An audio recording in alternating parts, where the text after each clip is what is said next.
Assalamualaikum warahmatullahi wabarakatuh. Perkenalkan, nama saya Fahmi Setiawan, NPM 2314372019. Mata kuliah Algoritma dan Pemrograman, Prodi Teknologi Informasi. Dosen pengampu Pak Juhri Ramadan, Eskom Mkom. Pada video ini kita akan membahas topik yang sangat penting dalam dunia komputer dan pemrograman, yaitu algoritma dan pemrograman. Di era digital seperti sekarang, pemahaman yang kuat tentang algoritma dan pemrograman menjadi kunci kesuksesan. Jadi jangan lewatkan kesempatan ini untuk mempelajari lebih lanjut. Pengenalan algoritma. Mari kita mulai dengan pengenalan algoritma. Apa itu algoritma? Algoritma adalah serangkaian langkah atau instruksi logis yang dirancang untuk menyelesaikan suatu masalah atau mencapai tujuan tertentu. Algoritma digunakan dalam banyak aspek kehidupan sehari-hari, seperti dalam aplikasi peta, pencarian di mesin pencari, atau bahkan dalam memasak makanan favorit kita. Berikut ini adalah contoh sederhana algoritma sehari-hari. Langkah-langkah untuk mengirim pesan teks melalui ponsel. Pertama, buka aplikasi pesan di ponsel. Kedua, pilih kontak atau masukkan nomor telepon penerima. Ketiga, ketik pesan yang ingin Anda kirim. Keempat, jika perlu, tambahkan foto, video, atau file lainnya. Kelima, periksa kembali pesan untuk memastikan kesalahan atau kelengkapan. Keenam, tekan tombol kirim untuk mengirim pesan. Ketujuh, tunggu konfirmasi bahwa pesan telah terkirim. Kedelapan, tutup aplikasi pesan setelah pesan terkirim. Tahapan dalam mendesain algoritma. Sekarang, mari kita bahas tahapan dalam mendesain algoritma. Ada beberapa langkah yang perlu kita ikuti. Langkah pertama adalah memahami masalah yang ingin kita selesaikan. Misalnya, jika kita ingin membuat program untuk menghitung luas segitiga, kita perlu memahami rumus matematika yang terlibat. Setelah memahami masalah, kita perlu merancang solusi menggunakan langkah-langkah yang logis dan efisien. Setelah merancang solusi, saatnya kita mengimplementasikannya dalam bahasa pemrograman yang kita pilih. Fungsi algoritma pemrograman. 1. Memecahkan masalah pada program yang melibatkan perhitungan-perhitungan rumit. 2. Alur prosesnya jelas sehingga kamu dapat menemukan titik kesalahan secara akurat ketika mendapati bug atau error. 3. Penggunaan yang lebih efektif dan efisien karena algoritma dapat menyederhanakan logika dan alur kerja program. 4. Meminimalisir terjadinya pengulangan penulisan kode yang sama. 5. Memudahkan programmer ketika menambahkan fitur baru dan mengupdate program. Ada dua cara untuk menyusun algoritma pemrograman, yaitu menggunakan flowchart dan pseudocode. Flowchart adalah bagan dengan simbol-simbol tertentu yang menggambarkan urutan proses secara mendetail dan hubungan antara suatu proses atau instruksi dengan proses lainnya dalam suatu program. Keuntungan menggunakan flowchart pada penyusunan algoritma adalah sederhana, menjadikan kontrol flow algoritma secara visual, memudahkan mencari kesalahan atau ketidakakuratan dengan rinci. Berikut adalah beberapa simbol yang biasa digunakan dalam flowchart. Contoh penggunaan flowchart. Salah satu cara yang efektif untuk merancang algoritma adalah dengan menggunakan flowchart.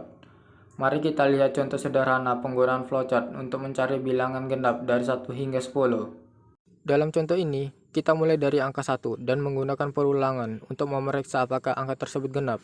Jika iya, maka angka tersebut akan ditampilkan. Proses ini akan berlanjut hingga angka 10.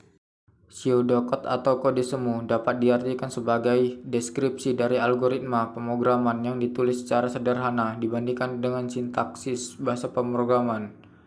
Tujuannya agar lebih mudah dibaca dan dipahami manusia. Kegunaan pseudocode ini dipakai untuk menulis representasi algoritma dengan cepat. Berikut adalah contoh pseudocode. Jenis-jenis algoritma pemrograman. Yang pertama ada algoritma brute force. Algoritma ini adalah jenis algoritma yang mencoba semua kemungkinan untuk menyelesaikan masalah. Dengan kata lain, ia akan melakukan percobaan satu persatu hingga menemukan solusi yang tepat. Yang kedua ada algoritma rekursif.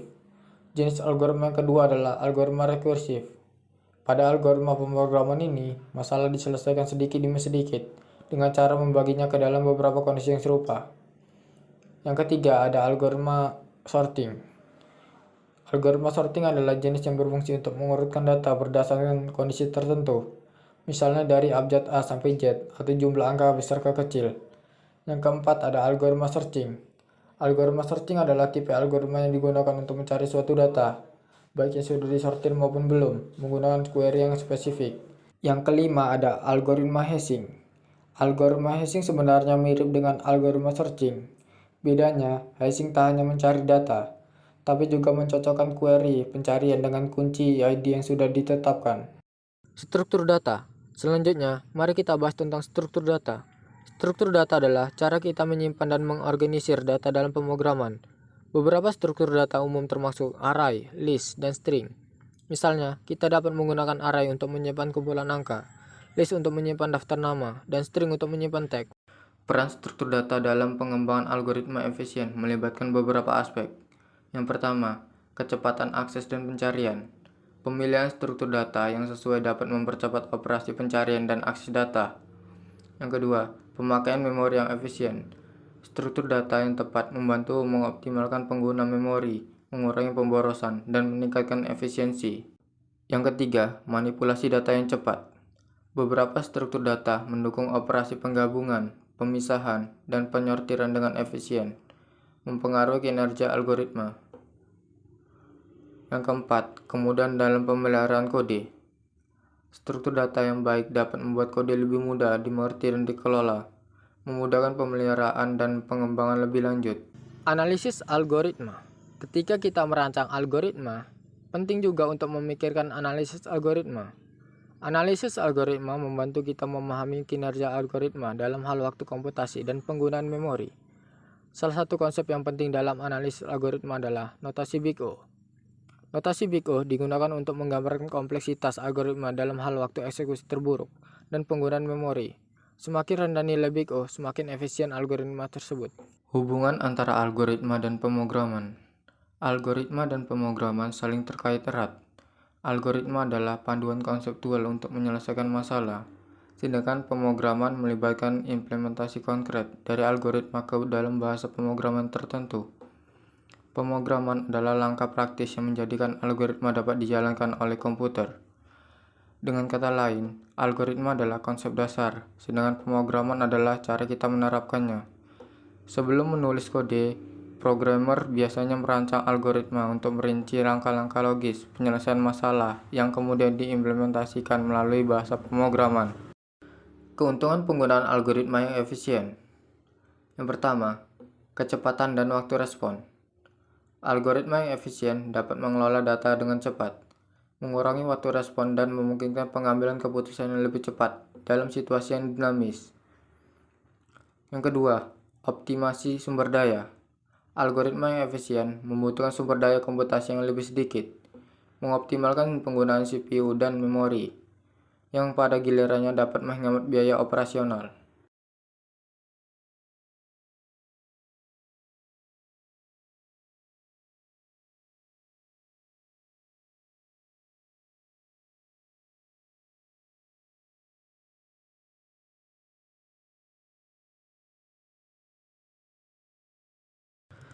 Yang ketiga, akurasi dan ketepatan.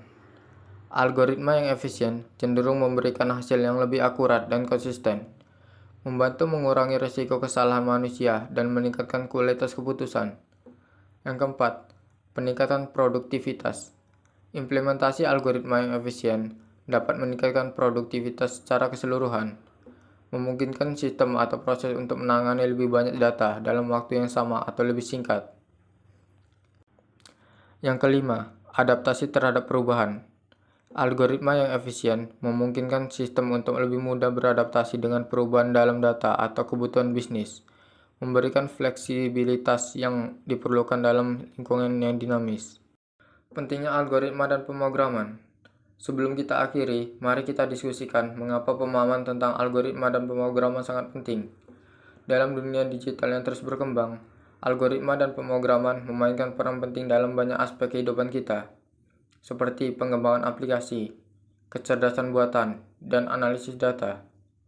Dengan memahami algoritma dan pemrograman, kita dapat menciptakan solusi efisien untuk masalah sehari-hari dan membuka peluang karir yang menjanjikan di industri teknologi.